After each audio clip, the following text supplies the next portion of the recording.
My name is Nadine. I'm the Deputy Director at the International Women's Media Foundation. I appreciate you being here at the last panel on the last day of ARIJ. And I'm happy that you came. You're going to get to hear from two amazing women and colleagues of mine. Ella Tapley, who is our digital safety consultant, who's managing a big online harassment project that we're developing right now. And Mira Abdallah from the Women in News Project, who is based in Beirut. And she's been here along with Ella. They've been doing some one-on-one and group consultations, actually quite a lot of group consultations with journalists around their digital safety needs. So at the IWMF, what we're hoping to do is to build a global ecosystem of support to really address the issue of online attacks and violence that are facing particularly female journalists everywhere in the world, including here, as we've heard quite a lot. So I thought what we would do today is maybe just take some time to go through a couple of the key takeaways from what we've heard from journalists across the region, and then to really focus more on the solutions and what are some resources that can actually help us to navigate some of these really difficult issues.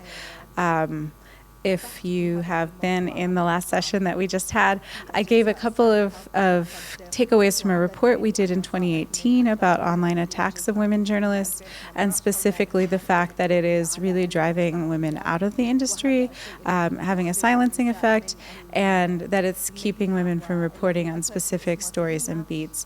I don't know if that's something that you've seen in your own experiences or in your own newsrooms, but we've heard it in every region that we've been in. So this is the thing that we're really trying to address, and to create some curriculum that will be particularly useful to women, including in the MENA region. So Ella, let's start with you perhaps, if you want to kind of set a little bit of context and give us some global trends perhaps.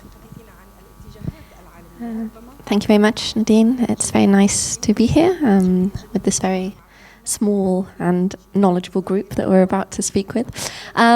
So, as Nadine said, my name is Ella Tapley.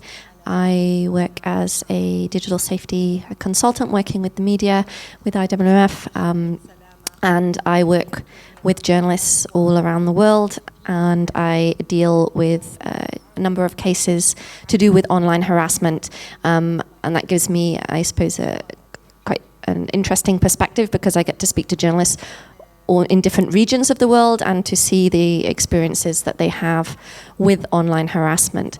And with this, we digital security trainers who are working with journalists around the world have noticed a variety of trends. So one of the first things that we notice, obviously, is that people who are suffering from online harassment online are women. Predominantly women, journalists and also non-journalists, so, women actors, women politicians. For example, in the UK, we have a big issue at the moment with a lot of women politicians receiving online harassment. Also, if you are, from a minority group, for example, in the UK, you also suffer a lot of online harassment. So from the experience that we see working with journalists around the world, we're also noticing that journalists covering certain topics suffer from increased levels of online harassment. This appears, although I don't know if there's any kind of solid data for this, that for example, since Donald Trump came to power, was elected, that there is kind of an increase in online harassment, and that seems to be replicated around the globe. So other people who have been elected to power, they are kind of copying the same trends that they saw in the United States. They saw that it worked in terms of online harassment, and they and as a result, there seems to be more online harassment, but I don't know if there's any actual kind of statistical data to support that, but that seems to be a trend. So people journalists covering politics, for example, tend to get increased levels of online harassment, especially in a society that seems to be polarized between maybe right and left, or one party against another party. And we've certainly seen that in the UK in the case of Brexit. And what we're also seeing is that, I forgot what I was going to say, wait. Yes. We're also seeing, yes, so journalists who are covering the Me Too movement, for example, or journalists covering issues around race. And so in different regions, there are different topics that bring about increased levels of online harassment. I've dealt with cases of journalists where they wrote about something that seemed perfectly, not controversial at all, and the result was like a backlash online from people that they had no idea would be so angry about it. So animal rights is another one. The anti-vaccination movement is another one. So it's kind of topics that people feel that they have a strong opinion on, that it tends to see this massive backlash.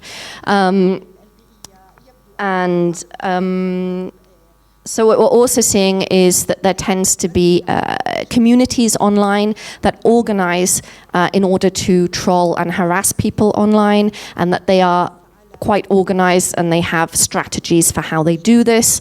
And this could involve flooding a person's Twitter feed, for example, with many messages and tweets in order to stop the person, the journalist, from tweeting news. It could be we're seeing a lot of misappropriation of image, which is where they go and they find a picture of the woman journalist, and they take it out of context. For example, a woman at a party, for example, and then how can you trust this woman? She's obviously, an alcoholic who likes to go out every night. So we're seeing, that happens a lot. We're also seeing journalists getting their information published online. This is known as doxing, so their address, their telephone number, and this information is circulated with the idea that you could harass this journalist using their address. So this could be somebody sending 20 pizzas to their house, every day, or it could be that they turn up to their house and threaten them with a death threat. In the case of women journalists, what we're seeing is also that these threats also have a misogynistic in their content, so they're not just about the work that they're doing, it's also because they're a woman, so levels of rape threats against them, and also family members, if like children and things like this too. I think I'll hand that back to Nadine. Is there anything else? All right, thank you. So let's turn a little bit more to the region and to some of the regional trends that you've identified in your work as a digital safety expert, and also some of the things that we heard both in the sessions that you've been running these last 2 days, as well as the focus group that we had yesterday evening about some of the key problems that women journalists are dealing with here. Good evening. Thank you, Ella, for all the international information, because basically it's the same that's going on in the region. There's not much difference. Of course, the region in the Middle East has its certain specificities, but it's usually all women journalists in the world are facing the same threats online. Maybe a little bit more. In the Middle East, we have something that is very specific, that is the honor of a woman journalist. So they always target the honor of a woman journalist. That means they might send 20 pizzas to their doorstep. In the Middle East, they send nudes to their parents. So sometimes we have a lot of stories of mothers of women journalists who had heart attacks and went to the hospital because of all the bullying they might be facing. The organized groups are very well organized in the Middle East as well. We call them the electronic armies. They're usually affiliated to either political parties, politicians, sometimes certain religious groups, and unfortunately sometimes directly related to the state and to the government. And in the middle of all this, the majority of the countries in the Middle East do not have any law to protect women against sexual harassment itself, not only online. So we have a lot of laws that were created against internet crimes, but that was even before defining what is the internet sphere that we're working in. So we only know what are the crimes, we don't know what are our rights, and we don't know how to protect ourselves online. There are a lot of improvements that are being made from different ministries in all across the region, but it's not enough knowing the fast development of the internet itself and of technology itself, and then the trending bullying and harassment that are happening more and more. And we're seeing more women journalists being harassed, being bullied online with no law to protect them. So, and then at the same time, we do not have supportive platforms. So when we go to Facebook, we say we're facing like a certain attack from a certain party or from a certain person. The majority of the time, they will not respond unless it's put in Word, it's put in a picture. When they remove it, for example, if they publish a nude picture, they might remove it. But if they just use some words that do not violate community standards on an international level, but they do violate the specific cultural background of certain people, it's there. And these women are a lot of times threatened by their own parents, by their tribes, either to be killed or to stop being journalists. And this is just one more pressure adding to all the other pressures that women journalists face in the region. Being a woman journalist is not easy by itself. We face a lot of like, this job is not for you, this job is not for women, it's for men. How are you a woman and you're gonna go cover conflict zones? It does not happen. What about when you have your period and you're in the middle of a war zone? What would you do? We face a lot of this. And then what if you got married? What if you got children? Who's gonna take care of the children? Who's gonna cook? And then we just come from all this pressure, and then adding to it when we are bullied or harassed online. So it's just the answer, we told you so. This is what's going to happen. It's not a job for a woman. And then a lot of male journalists are attacked by the honor of their female family members. So it's their the mothers who are not good, their sisters, it's never who they are. So the women are always attacked, whether it was a female journalist or a relative of a male journalist. I think these are the main points that are being addressed, the concerns from journalists in the region. Alo, is there anything you wanted to add of the conversations we've had here in the focus group, anything that really jumped out as things that seem maybe unique to the region or key takeaways? Yes, so I thought it was quite interesting. I have a lot of questions from female journalists yesterday about if bullying is considered online harassment. There was a lot of questions about whether sexual harassment is also part of online harassment, which I thought was quite interesting. Like the kind of definition around what online harassment is. I don't know actually, Mira, if you had any comment on that, because I had a lot of questions about that yesterday. I don't know whether it's a translation thing maybe, or... We had a lot of questions. Yes, part of it was if online harassment is harassment, or is harassment is part of the online harassment. But then we had a lot of attacks that are happening online that we were not sure if they were harassment or not. For example, when someone opens a page in the name of a journalist and starts sending nudes for their friends, supposedly their friends from a fake page, would that be harassment or not? Would that be only bullying? Would that be impersonating this person, or it would be harassment? So these, I think, these raised a lot of interesting questions, because it involves a sexual harassment tool or move, but at the same time, it's not directly addressed to the person themselves, but to their friends, just to attack them. This was one of the questions. And then the definition of online harassment itself, what is it? If someone says, "Hi, I want to talk to you," would that be harassment? Or if someone really needs to have a very provocative message for us to consider this as harassment. And I think this goes not only for the online harassment in general. Harassment in the Middle East is not well defined. It is defined, but it's not, people are not aware of the exact definition of harassment. So we always hear this, how are we going to flirt with women after this new trend that you created that is sexual harassment? And then Another problem is every time we talk about harassment, every time we talk about women journalists, we only have women in the room. So we've been talking about this for years and years, and every time we talk about harassment, it's only the women who show up. So it's important that we do this extra effort to involve men, because if they do not understand what we feel, if they do not understand what we think as harassment, what makes us feel comfortable, we will not get anywhere. That's a very good point. I think we should shift the conversation now to talk more on the side of tactics, solutions, resources, but it would be helpful probably to know where you sit within the news media ecosystem. So who here is a journalist? Okay. Journalism student.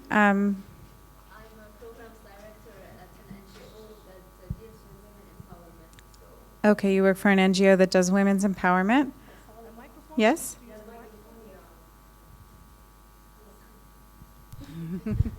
For her. Yeah, go ahead.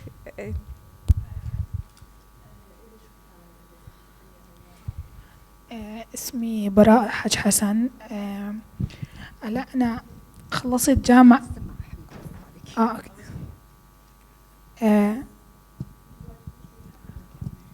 I talk to Arabic. I'm sorry, I didn't have this ready. I'm getting it ready. sorry. اسمي براء الحج حسن.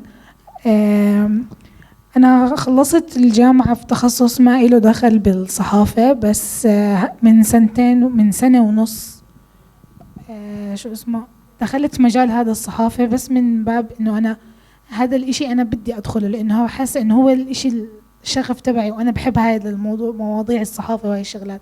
بس يعني ساتني مبتدئة، يعني سنة ونص تقريبا بس بمجال الصحافة، فما عندي الخبرة الكافية. تشتغلي بمؤسسة إعلامية؟ بتدرب أنا متطوعة، يعني مش إنه بشتغل رسميا. مساء الخير، ليندا عبو، صحفية من الجزائر منذ جوان 2016. بشتغل بمجموعة إعلامية، بكتب على موقع مغرب إميرجون باللغة الفرنسية، وبقدم حصتين باللغة العربية على راديو ام، اللي هما وسائل إعلامية تابعين لنفس المجموعة الإعلامية.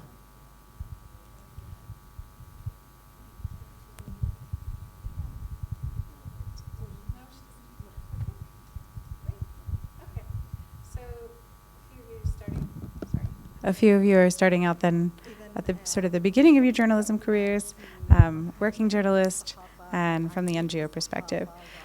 So I guess I'm going to turn this conversation to the two experts to share some of their thoughts about some of the strategies we can use to be safer in our work, and also just because we know this is a phenomenon that will affect almost all, if not all, women who are working in the news industry, sort of that longer term resilience and how to be able to deal with this as it is going to happen, basically.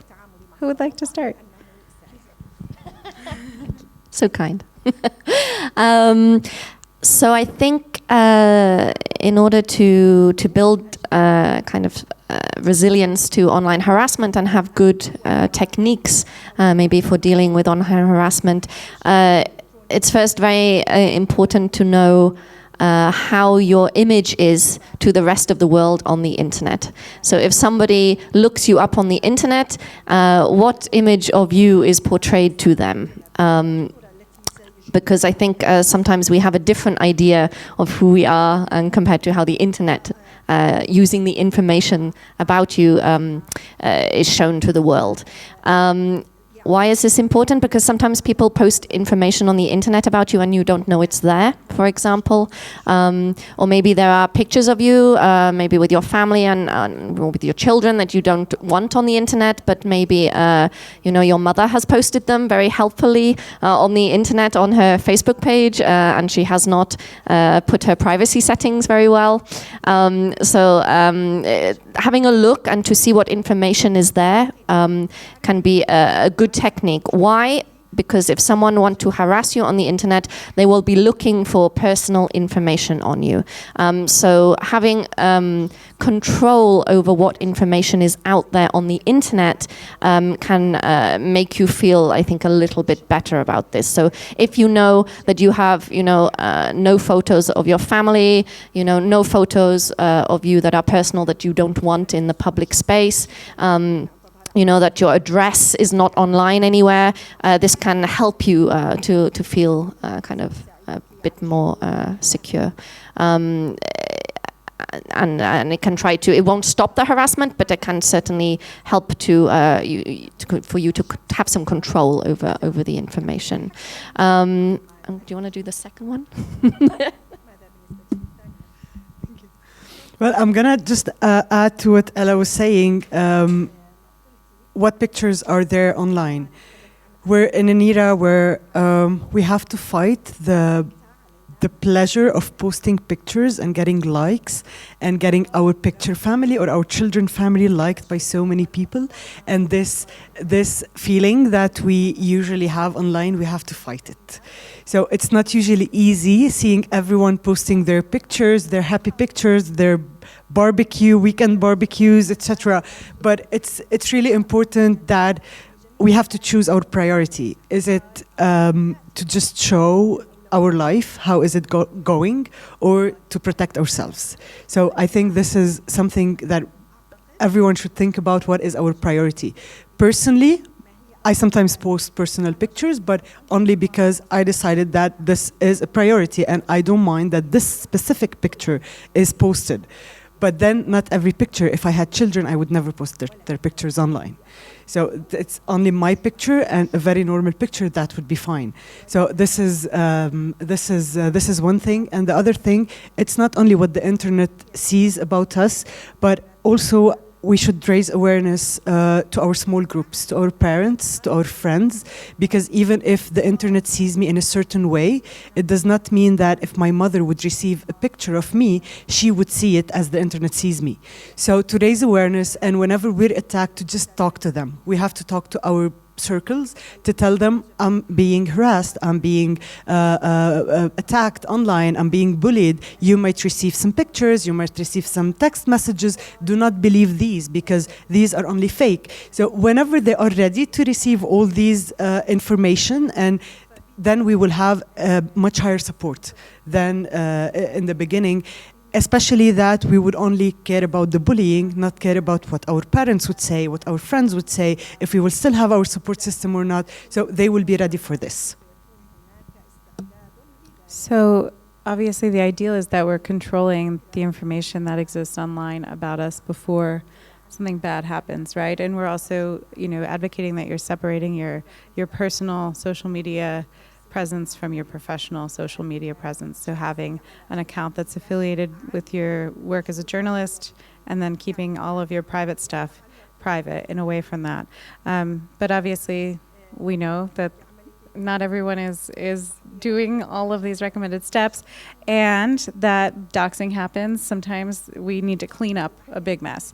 So can we talk about some of the key steps in order to really repair your identity online, or to take back control after something happens? And then also talk a little bit about communities of support that are there when those things happen, either online communities or communities offline.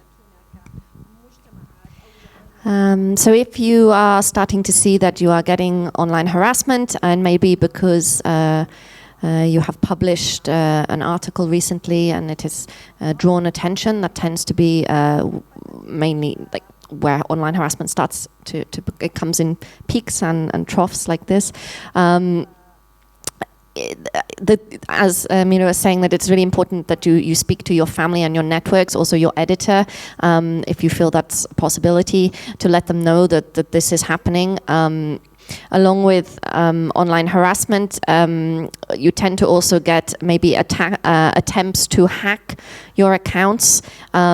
So what you want to be doing is making sure that you have a good and you should try to do this before you get any online harassment, which is kind of securing your accounts properly, knowing how to make a good password for these accounts, using a password manager, turning on two-step verification. These are all digital security practices that you can do before, hopefully. The other thing, during an online harassment attack, you may find it beneficial to come offline for a period of time in order to kind of, help yourself. So that otherwise you have to, if you're reading a lot of messages, and a lot of these messages maybe include, death threats or other offensive imagery, for example, that can have quite a toll on your mental health. Maybe I'll pass over to Mira so I don't give all the strategies. No, actually, it's. I was going to say exactly the same, but it's important to go offline because bullying and harassment, especially when they are in numbers, it's a psychological battle. So they get to us when we read and we believe what's going on and we start reacting. What they want to do is they want us to shut up. They want us to stop posting, to stop tweeting, to stop posting. So they want to get to us. When we do not read, when we do not respond, we win. And at the same time, sometimes we have to read because it's one thing to shame someone and another thing to send death threats. These death threats are illegal material to file a lawsuit. So sometimes it's nice to ask someone, it's not nice, it's useful to ask someone to read these for us. A male colleague, a friend we trust, anyone who can read and just give us the legal material that we might need, and not all the shaming, all the bullying, etc.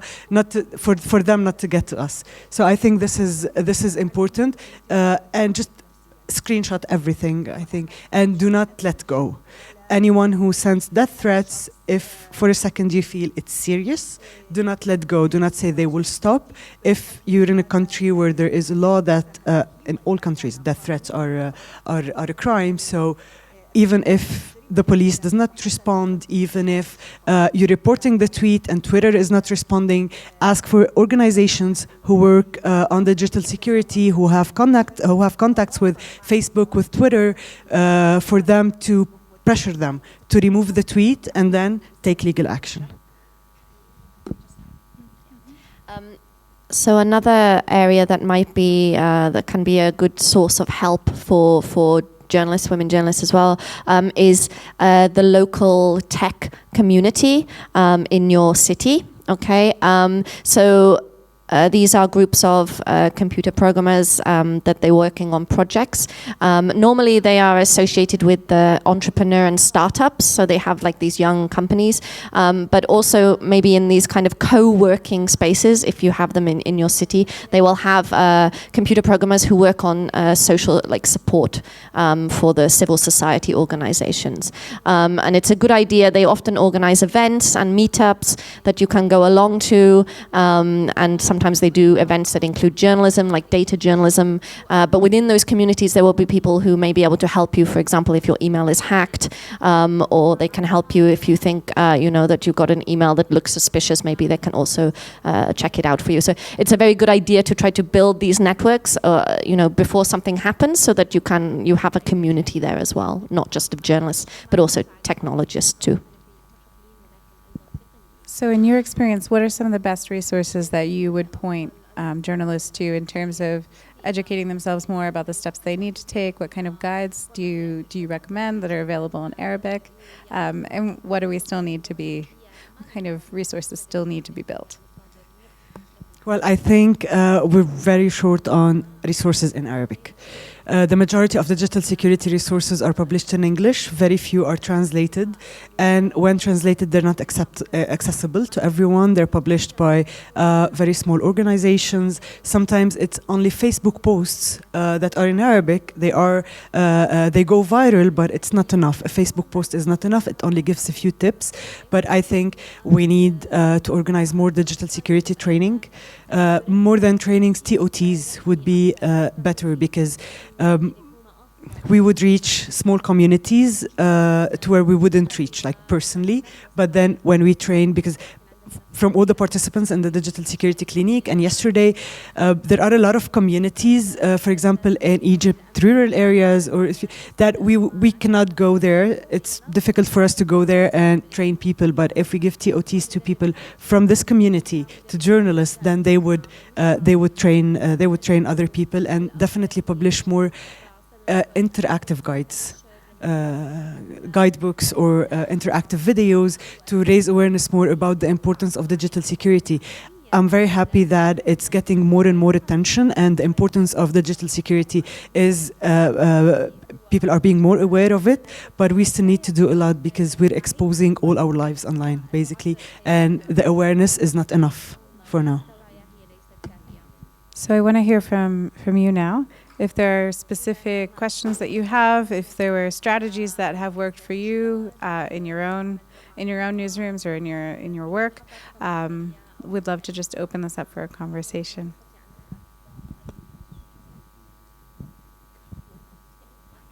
I can share an experience with you. So, as I said previously, I work for an NGO, and we do a lot of women empowerment trainings and programs for underprivileged ladies in the Middle East. We mainly work in Palestine and in Lebanon as well. As a programs director, what we faced with online harassment, or I call it probably online bullying and not so much as harassment, was parents or relatives of our beneficiaries opposing us in terms of empowering the women. So sometimes we would post like pictures of a self-esteem workshop that we did in a part of Palestine, let's say, and then we'd be bombarded with messages from their relatives saying, you know, what are you doing to our girls? This is not empowerment. This is, because self-esteem, for example, is considered as a very sensitive topic, let's say. So this is mainly, and we've received many others as well. We've received phone calls of brothers of beneficiaries saying, what are you doing to my sister? Why is my sister away from home from 4 till 6? Where was she? She's saying she was at a training that you were funding or sponsoring or delivering. So basically, it didn't really get to us.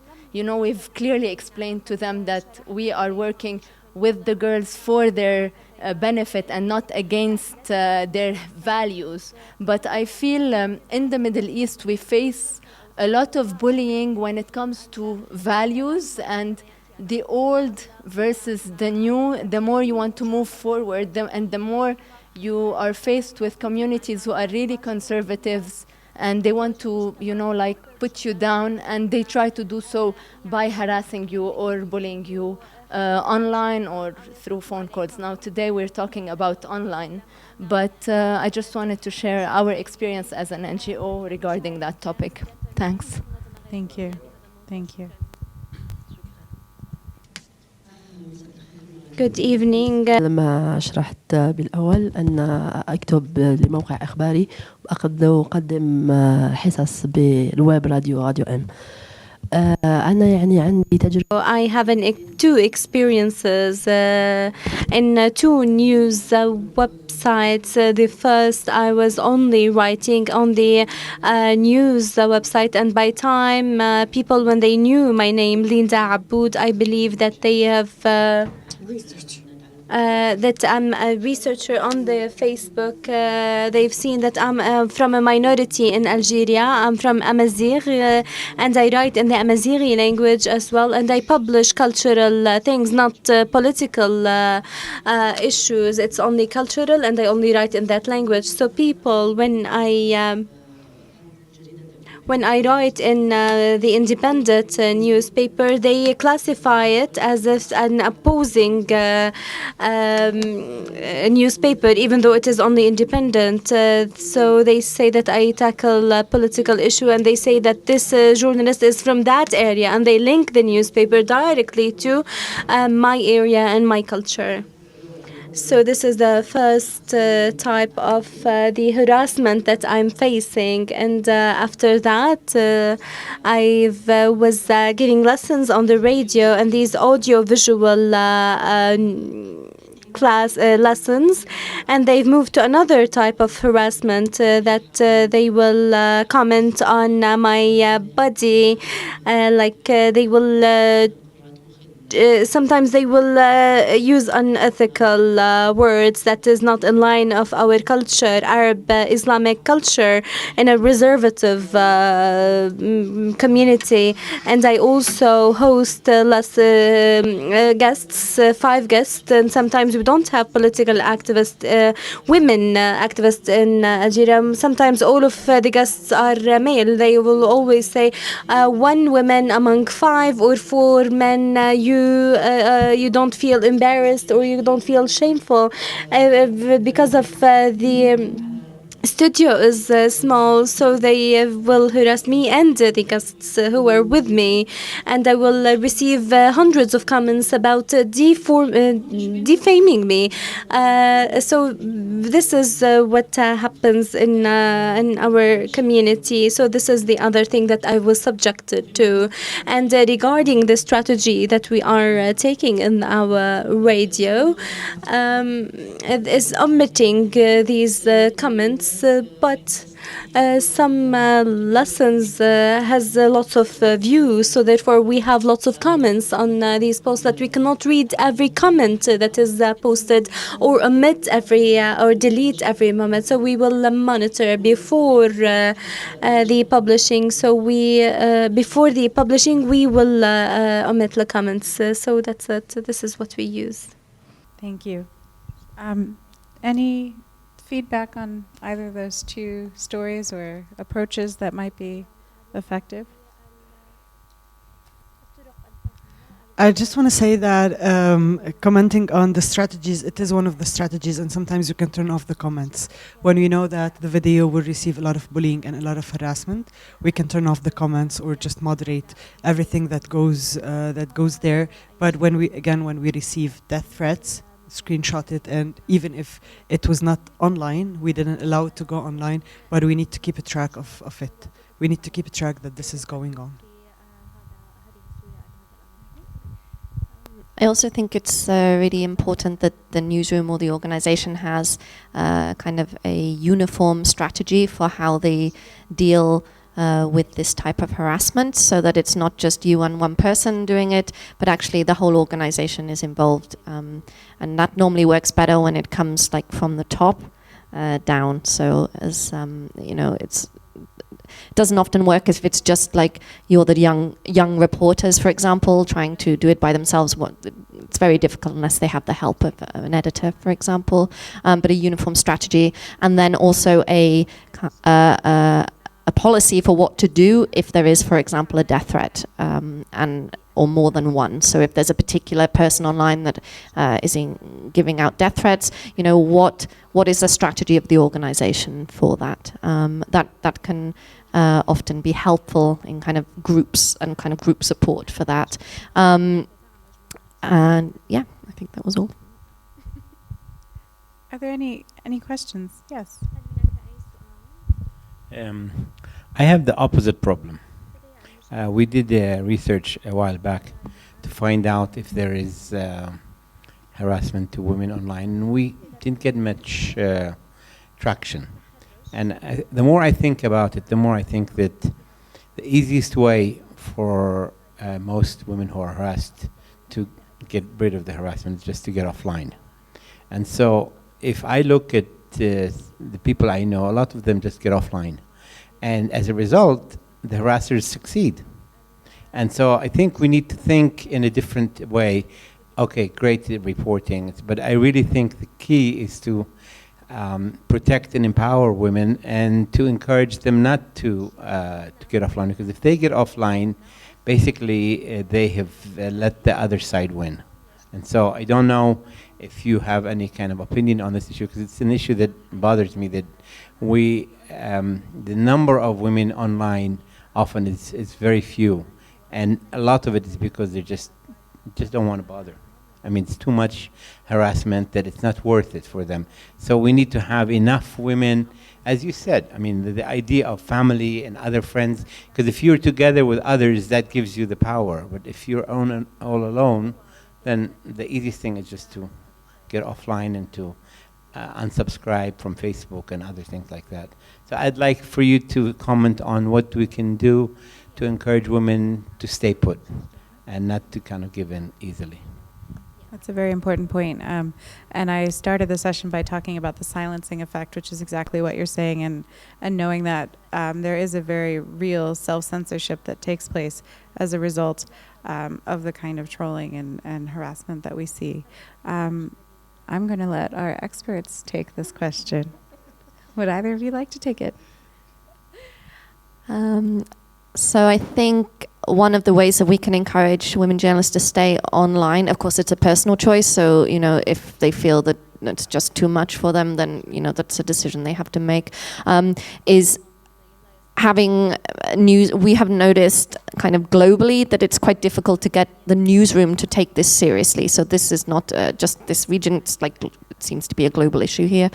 So having the support, knowing that people recognize that this is an issue, not just women colleagues in the office, but also, the male colleagues as well, recognizing that this is an issue and actually supporting them with this. And again, I'm going to talk about having, clear policy for, if there is a female journalist who is receiving death threats, who is going to read those death threats for her on a daily basis? Because, is there going to be a designated member of the team who works with, that journalist to help her with this issue? So it is about support, I feel like community support, but also raising digital security awareness in newsrooms, especially around this issue of privacy and the information that you put online or that is available online about you, and how you can try to manage that. And also, I think it's also about having clear steps for what to do if something escalates. Because at the moment, what I'm certainly noticing, and I'm sure the others will back me up on this, is that women journalists are feeling very isolated. They have so many threats. They have no idea how to process all this information. They're trying to still do their job. They have to have a presence online because it's part of their job. But I think it would be helpful also if editors were able to recognize, that you don't always have to post your location, for example, and you should be posting it after you've been to a place rather than while you're there.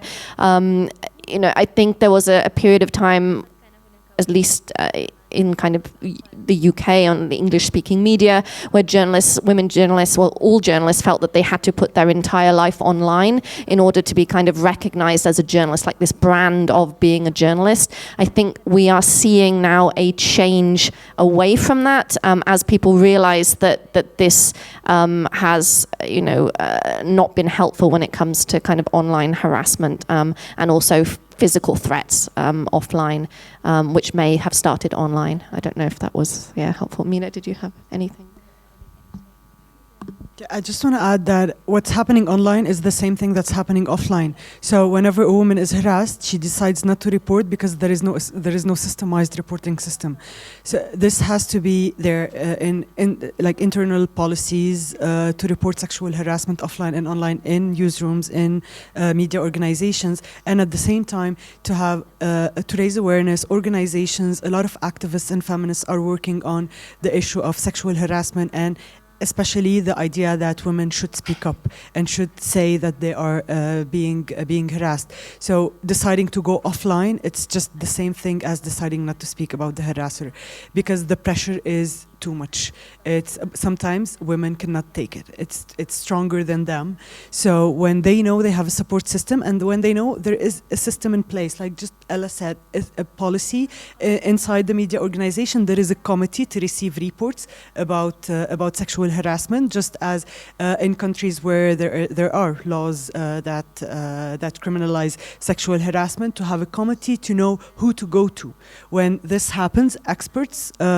It could be from different expertise, legal experts, social experts, etc., to know who to go to and what is the specific support they can get, so that they do not decide to go offline, they do not decide to not to speak up, but in the contrary, to know they can go talk about it, they will have the support needed, and they will have experts by their sides. Yes, go ahead. سؤال هل التجاهل حل؟ هل يمكننا تجاهل التعليقات، عدم قراءتها وعدم حذفها أيضا، جهلها فقط، أو أنه لازم أن تحذف من على هذه المنصات، منصات التواصل الاجتماعي؟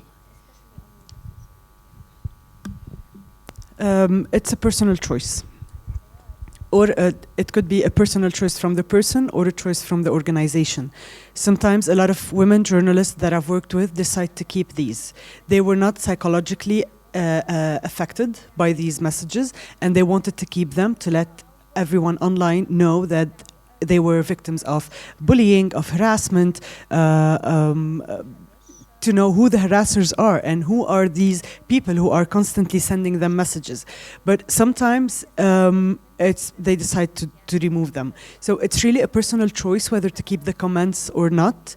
And it's the media organization itself that should decide whether to keep the comment or not. For media organization, I would personally prefer that these comments are hidden because the articles themselves are...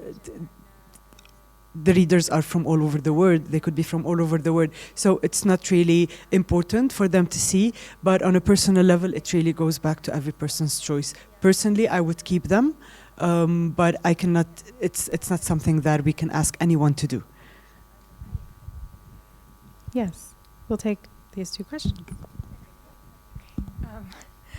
I was wondering if you had familiarity with any digital spaces on these platforms where harassment is taking place, that are spaces like by women and for women, that even stretch out of like personal networks and like our own individual newsrooms and our families and friends that are like cross-border maybe spaces for women to come together and support each other.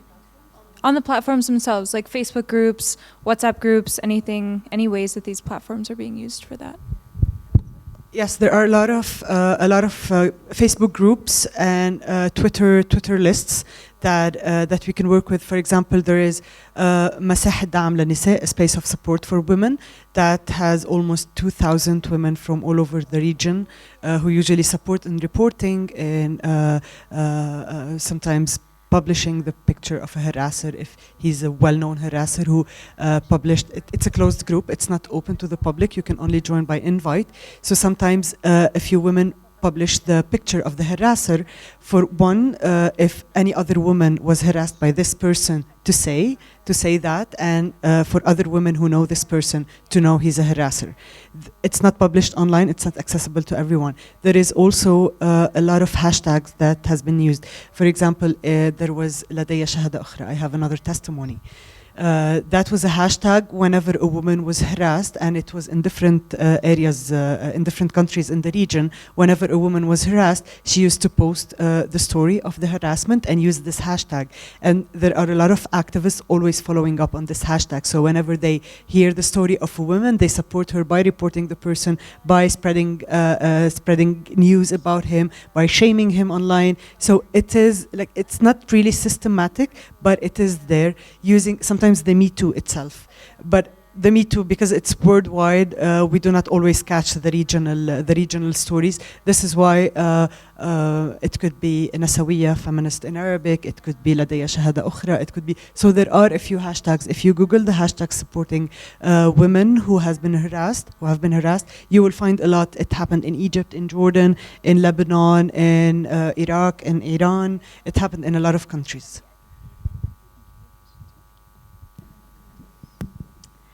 I just wanted to ask about death threats specifically and with online harassment.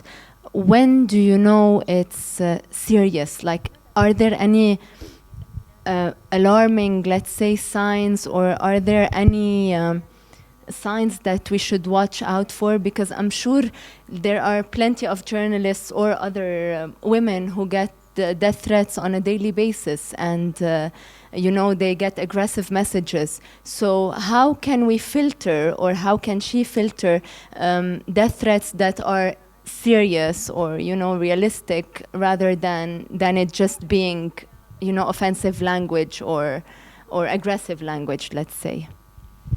Yeah, it's a really good question and quite a difficult one to answer. So what we've noticed is that if they are kind of threats that have come from the same account and they have increased over time. So this person has been following them for a long time and harassing them, and the harassment started off, telling them some insult, and then it escalated to rape, and then until finally it's like death threat. Then what we've noticed is, that will be kind of flagged as being, a more serious, if you would want of the word, kind of death threat. Also, it depends on who is giving you the death threat. So if it comes from a group, so we've had cases of journalists where they've been threatened by the far right, for example, and there are cases where, these threats are taken more seriously because of the nature of the person who is giving the threat.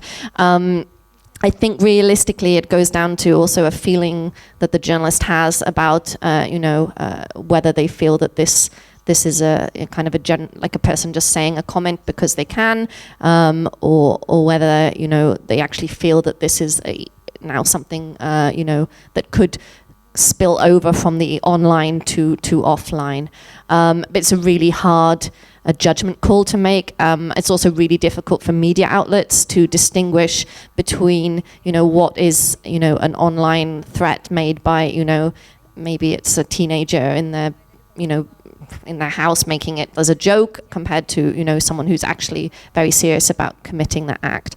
I'm afraid I don't have an easy answer for that. I don't know if Mina has. I just need to add one thing. Sometimes if the threat involves private information, it's usually serious. So when they say, I know your mother's name, I know your children's name, I know your car plate number, I know where you live, and they give the address, I know your phone number, usually these are serious.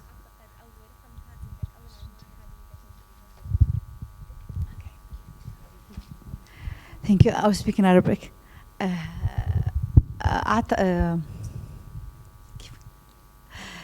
أعتقد يعني في مسألة كيفية قياس measure the cyber harassment or bullying or death threats.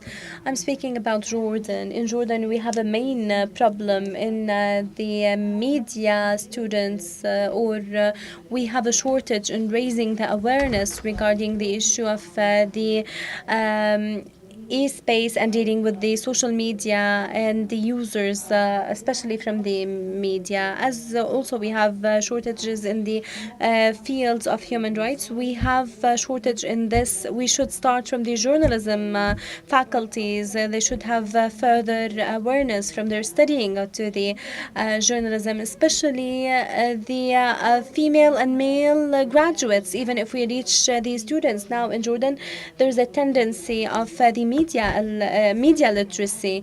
It is this is the time that they should go parallel with the time that they are in school, because this shortage that we have, I believe that the CSOs should cover this word, because lots of organizations still train and raise the awareness in a traditional manner and the traditional ways.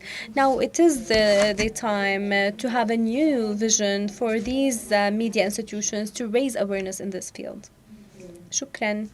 So I think, yeah, please. And then I think final thoughts too. Just to answer that question, do you need translation in English? Is okay? Yeah. This is not just a problem here. This is a global problem.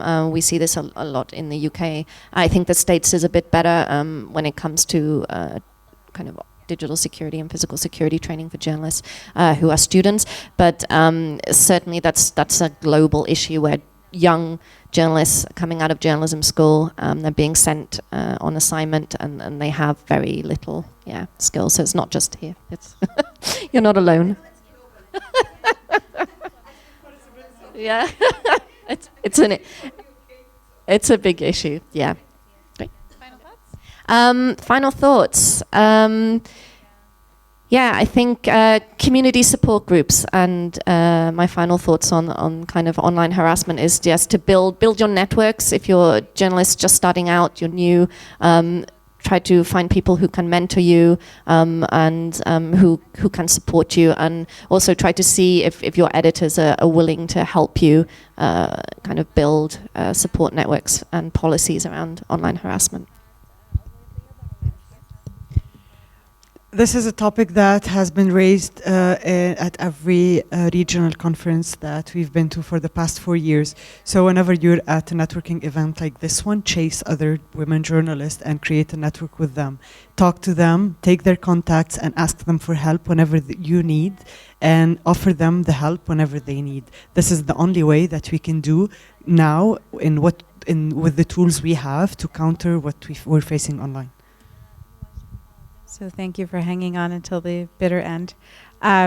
We are developing some online materials to specifically address some of the issues that we've talked about today, and those will be developed in Arabic as well as in English and other languages.